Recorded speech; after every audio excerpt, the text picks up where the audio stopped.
विश्वासघाती महापापी माना जाता है, कभी विश्वासघात न करे।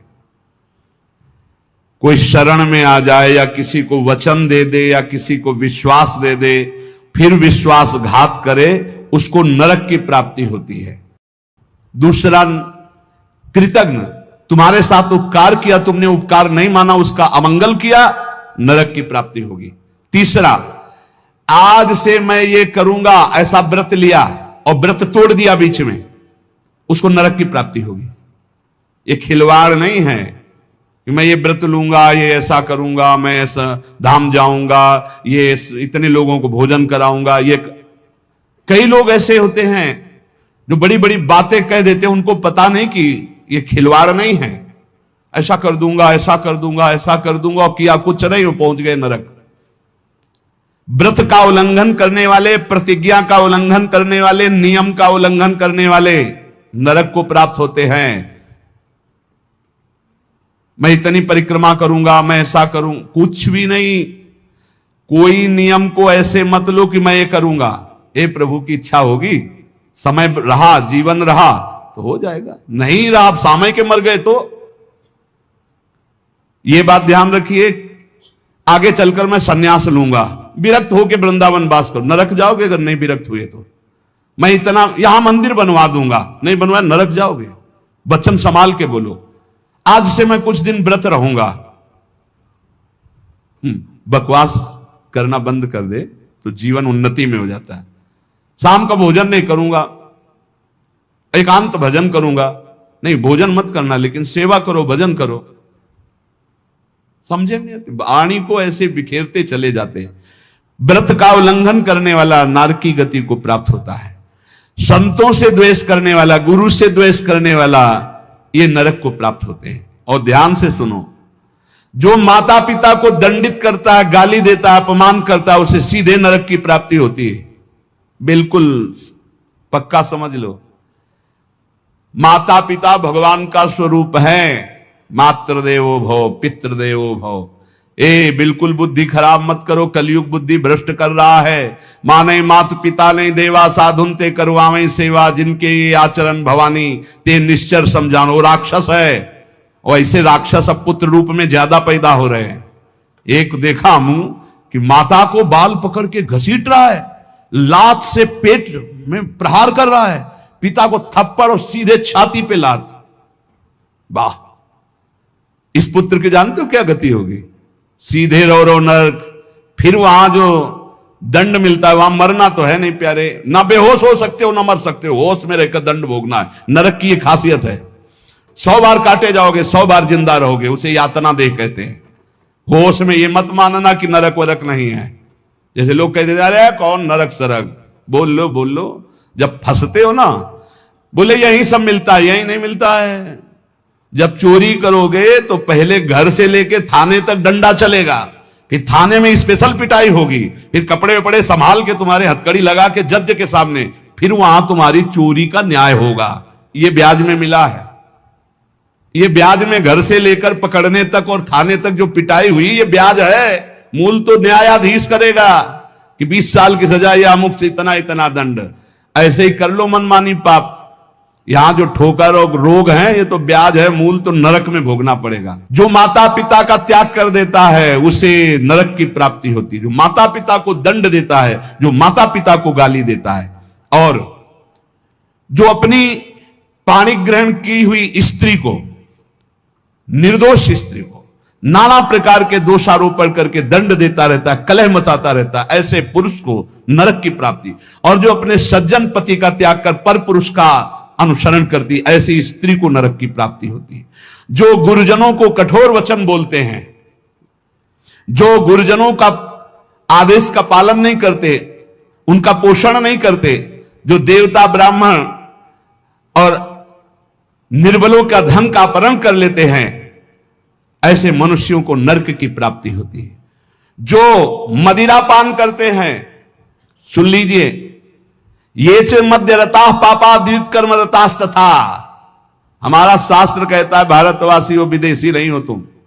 इस भूमि में जन्मे हो, यदि मदिरा पियोगे तो नरक का रास्ता पक्का कर रहे हो। बोले इसमें तो कोई हिंसा नहीं, लेकिन शास्त्र निषेध है।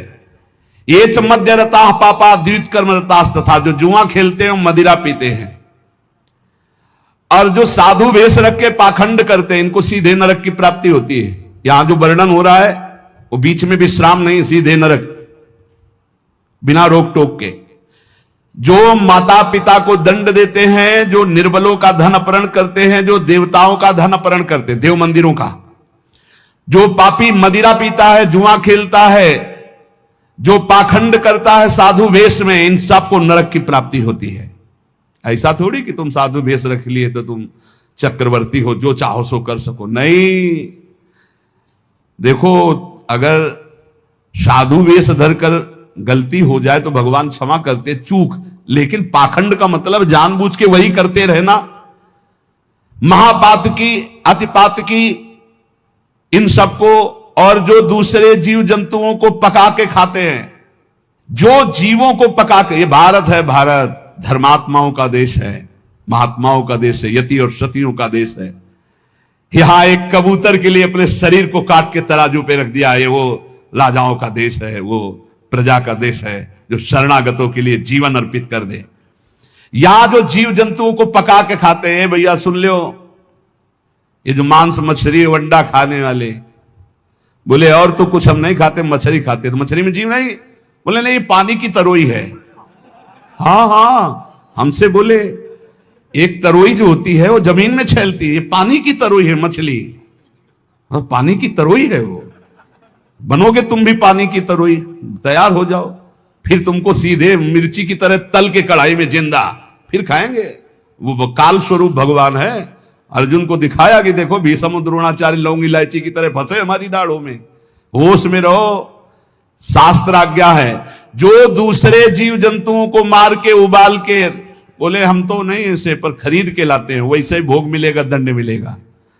और सुनो, जो सत्कर्म का संकल्प करके सत्कर्म नहीं करते, सत्कर्म का संकल्प लेके, सत्कर्म का ये करूंगा, ये दूंगा, ये ऐसा, कभी मत बोलो, जबान से कर दो, कर दिया, जबान से बोल दिया और किया नहीं तो नरक जाओगे। जो दूसरों को सदैव कष्ट ही देता रहता है, जो शास्त्र और धर्म के विरुद्ध चलता है, शास्त्र के अनुसार चलने वालों का उपहास करता है, जो दूसरे की जीविका छीन लेता है, जो द्वेषवश महामहिम गुरुजनों की निंदा में प्रवृत्त होता है, वे सब नरक जाते हैं। जो दाता दान दे रहा है और वो जाकर उसको भड़का के रोक देते हैं, नरक जाएंगे, दाता भी और भड़काने वाला भी। जो पाप कर्म के लिए प्रेरणा देता है, जो अनाथ उनको पीड़ा पहुंचाता है, इन भूतल पर ऐसे लोगों को नरक की प्राप्ति होती है और ये पाप उनको घोर दुख में, नरकों में ढकेलते हैं। ब्रह्मण्यम पुण्यमुत्सृज्य ये द्विजा लोभ मोहिता कुकर्म युपजीवंती ते वै निर्यागामिना, निरयगामिना, नरकगामी। ध्यान से सुनना, जो ऊंचे कुलों में जन्म लेकर के निम्न आचरण करते हैं, न संध्या है, न बंधन है, न अर्घ देना है, बस मनमानी पापाचरण, सीधे नरक, खिलवाड़ नहीं है। तभी कलयुग ने ब्रह्मा जी से कहा था चिंता मत करो। जैसे बड़े भैया ने सतयुग ने कहा हमारे राज्य में कोई नरक नहीं जाएगा, फिर छोटे भैया त्रेता जी ने कहा कि हमारे राज्य में भी जैसे बड़े भैया का राज्य वैसे ही रहेगा। द्वापर ने कहा आज्ञा पालन की कोशिश करेंगे। तो कलयुग ने कहा ब्रह्मा जी से वचन देते हैं, भूल चूक से कोई स्वर्ग या परम पद चला जाए ना, सीधे नरक भेजेंगे, हाउसफुल, नरक हाउसफुल रहेगा। देख लो ना, यही लक्षण है, जो लक्षण है उनको देखो प्राय। जो लोभ से मोहित होकर परम पवित्र कुलों में जन्म कर होकर के अपने कुल धर्म का त्याग करके पापाचरण करते हैं, ऐसों को नरक की प्राप्ति होती है।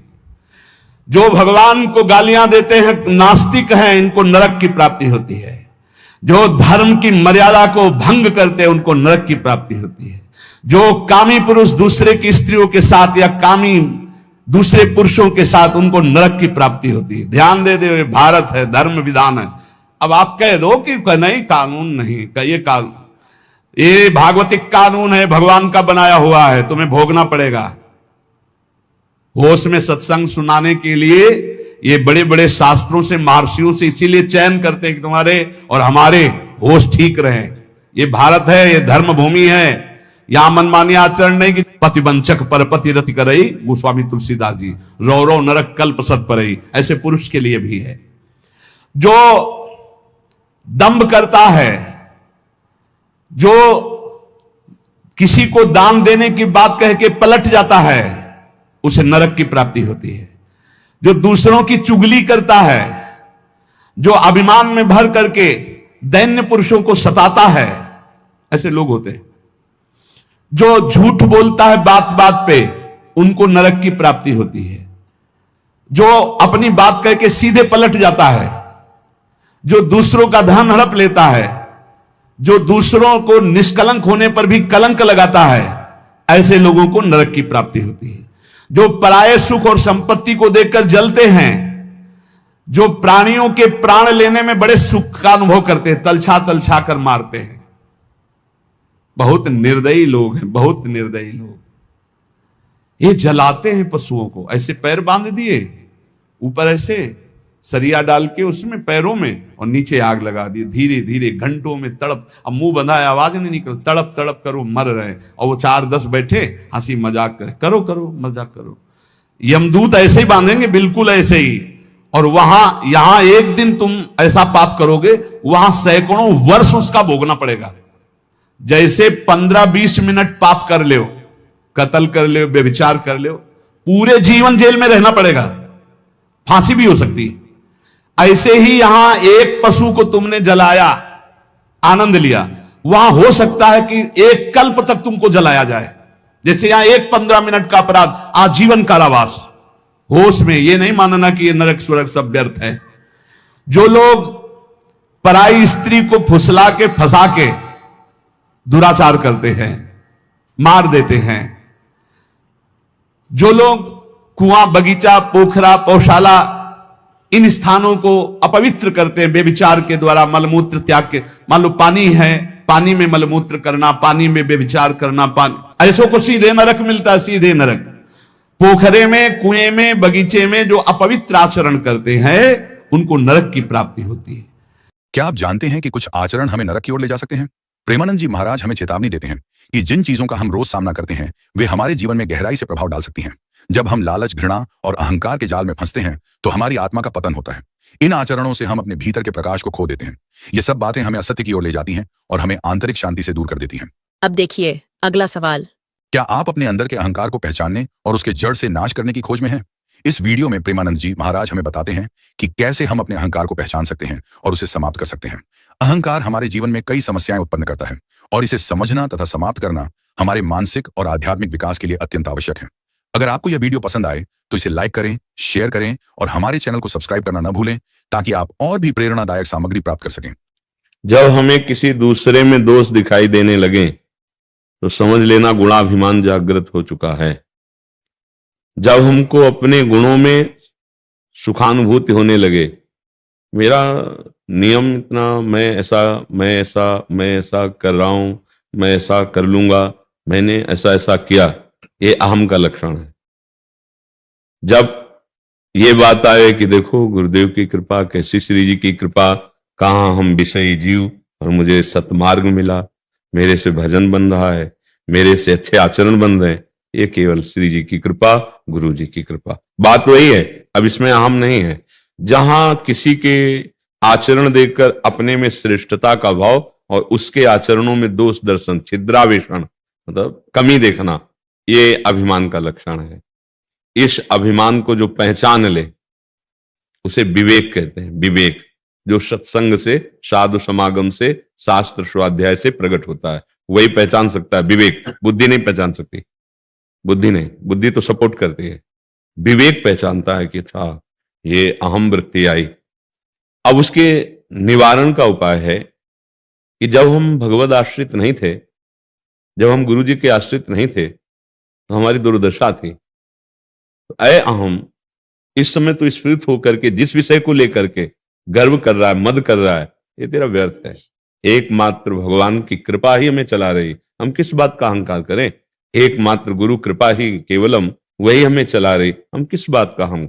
जब तक भगवत चरणारविंद का दृढ़ आश्रय, गुरु चरणारविंद का दृढ़ आश्रय नहीं होता, तब तक ये अहम सुरक्षित बना रहता है। हाँ, थोड़ा बड़े से छोटा हो जाता है, जिसे सूक्ष्म कहते हैं। सूक्ष्म अहंकार जिस समय प्रियाजू के चरणों में समर्पित हुआ, फिर देर नहीं लगती स्वरूप प्राप्ति में, जो सहचरी स्वरूप, सखा स्वरूप, गोपी स्वरूप, जो भाव देह है, वो जब अहम पूरा समर्पित हो जाता है। बहुत समय लगता है क्योंकि देहाभिमान बहुत पुष्ट है ना, कि मैं पुरुष हूं, मैं स्त्री हूं, ये देहाभिमान है ना। हाँ, ये देह शुद्ध विस्मरण हो जाएगा जिस समय अहम समर्पित हो जाएगा, और यथावत सारी चेष्टाएं होंगी।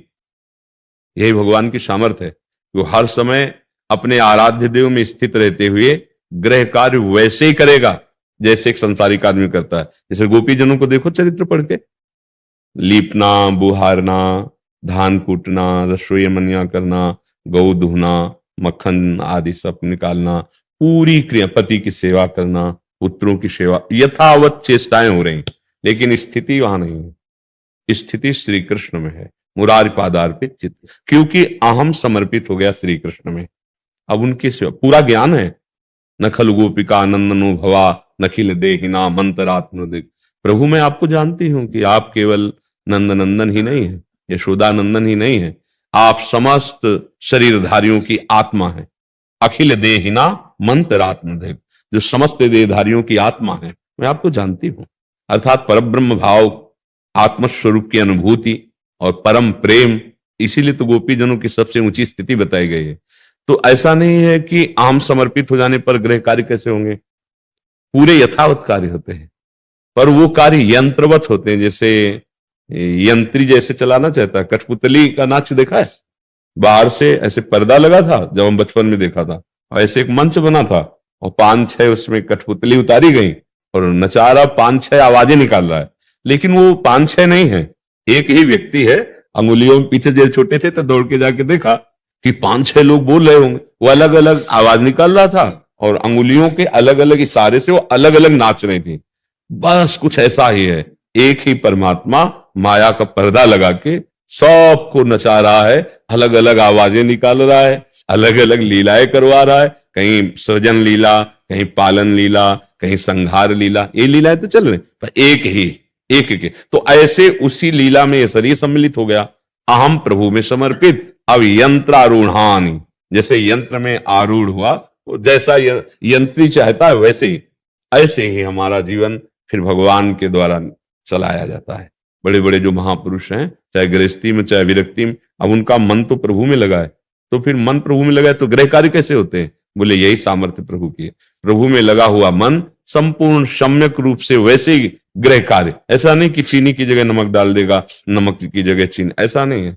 स्थिति वही प्रभु में है और कार्य वैसे। अब जैसे उदाहरण में देते हैं, जनक जी ज्ञान में, अम्बरीश जी भक्ति में, दोनों महाराजा हैं। तो बोले वो तो जनक जी थे, कितने ऐसे हो गए जो उस स्थिति को प्राप्त हो गए, कितने ऐसे हो गए जो भक्ति की ऊंचाई को, अब एक ही जड़ भरत थोड़ी हुई है सृष्टि में, लाखों जड़ भरत जी जैसे सिद्ध महापुरुष हो गए, और उनका चरित्र नहीं, चरित्र जड़ भरत जी का लिखा गया है। तो ऐसा थोड़ी कि अरे वो तो जड़ भरत जी थे, ऐसा नहीं। श्रेष्ठ दशाएं हम गंगा किनारे ज्ञान की भूमिका में पहुंचे हुए महापुरुषों की देखी, तो हम ये जब सोच लेते हैं हम तो गृहस्थ हैं, हम तो बस, ये गलत हो गया। अब स्थिति नहीं आ सकती, गृहस्थ में स्थिति आएगी काम क्रोध की, लोभ मोह की, मद मत्सर। हम प्रभु के, हमें सेवा गृहस्थी की मिली। जैसे हम प्रभु के हैं तो हमें सेवा मिली समाज की, भजन करो, अनुभव करो, और वही अनुभव सब प्रदान, तपस्या करो, वही अनुभव सबको सेवा में समर्पित करो। अपना तप, अपना भजन यहां से दे के जाओ, जो अनुभव किया, जो प्राप्त किया, ऐसे ही आपका कार्य है। अहम शून्य होना चाहिए। जैसे कोई कहता है कि आप ऐसा प्रश्न का उत्तर दे दिए, हमें भी लगता है कि भगवान बैठ के उत्तर दे दिए, उसको लगता है बाबा जी ने दिया, तो हमें लगता है हमारे भगवान बोले, क्योंकि हम पढ़े लिखे तो जाए नहीं ज्यादा, तो ये लगता है भगवान बोल रहे हैं। अब अगर हम व्याकरणाचार्य व्याकरण पढ़े होते बहुत, तो ये बात ना हो सकता था, ये बात आ जाती कि हमारी पढ़ाई लिखाई का फल है कि हम उत्तर दे रहे हैं। वो अहम जब समर्पित हो जाता है तो जो भी चेष्टाएं होंगी परम पवित्र होंगी, ये समर्पण का है। जब गंदी चेष्टाएं होती है वो अहंकार से होती है, और वो अहंकार मुखिया जो था, कर्ता भोक्ता, वो समर्पित हो गया। अब गंदी क्रियाएं होगी नहीं, गंदा चिंतन होगा ही नहीं, क्योंकि जहां समर्पित होता है वहीं चिंतन होता है। जैसे हमारा देह में समर्पित है तो देह के अनुसार चिंतन होगा। अब जितना चिंतन होगा वो परिवर्तनशील का होगा, वो नाशवान का होगा, और उसका परिणाम दुख होगा। देख लो, देह में जब समर्पित है अहंकार, तो जितना भी कुछ हो रहा है आप चिंतन करके देख लो, वो सब नाशवान ही हो रहा है। और जब अविनाशी में अहम समर्पित होता है तो क्रियाएं भले संसारिक हो, लेकिन वो चिदानंदमय स्थिति होती है। जब देह में अहम समर्पित है तो क्रियाएं भले भागवतिक हो, लेकिन स्थिति नहीं होगी। इसे सबसे खास विषय है देहाभिमान का गलित हो जाना, अभिमान का प्रभु में समर्पित हो जाना। यही दरबार दीन को आदर, रीति सदा चली आई। तो ऐसा देखो तुम कि हमारे इष्ट आराध्य देव हमको चला रहे हैं, हमारे प्रभु चला रहे हैं। देहाभिमान गुरु कृपा से गलित होता है महाराज। हाँ, जो उपासना मिली है, जो नाम मंत्र मिला है, तो हमारा तो है नहीं, हमारे गुरुदेव ने दिया। जो हम कर पा रहे हैं, अगर मेरे में सामर्थ्य होती तो पहले कर लेते। इसका मतलब ये सामर्थ्य गुरु जी ने दी, तो अभिमान है ही नहीं। ये तो प्रभु ने दी है, तो अभिमान है ही नहीं। जब ये होता है मैं करता हूं, अहंकार का लक्षण होता है। अहंकार विमूढ़ आत्मा करता हमिति मन्यते। मैंने किया, मैं ऐसा करूंगा, मैंने भोगा, मैं ऐसा भोगूंगा, ये अहंकार है। अगर ये आता है, हो जाता है गुरु कृपा, भगवत कृपा से ऐसा हो रहा है। जैसे कोई कहे कि आप तो बड़े भजनानंदी, बहुत अच्छे आचरण वाले हो, तो उसको एक हल्का सा जलन पैदा होगी कि आप नहीं जानते हो मैं कितना अधम हूं। अगर जो कुछ भी है तो गुरुदेव की कृपा है, ये प्रभु की कृपा, तो वो अहंकार नहीं। और जब अच्छा लगने लगे, बड़ाई जब कोई करे और हमें अच्छा लगे, तब समझो अहंकार रूपी रोग बढ़ रहा है। बड़ा सूक्ष्म है ये। देखो, कामदेव ने पूरा अपना प्रभाव दिखाया नारद जी के ऊपर, पर कोई फर्क नहीं पड़ा, और वो प्रणाम करके चला गया, और नारद जी ने गुस्सा भी नहीं की।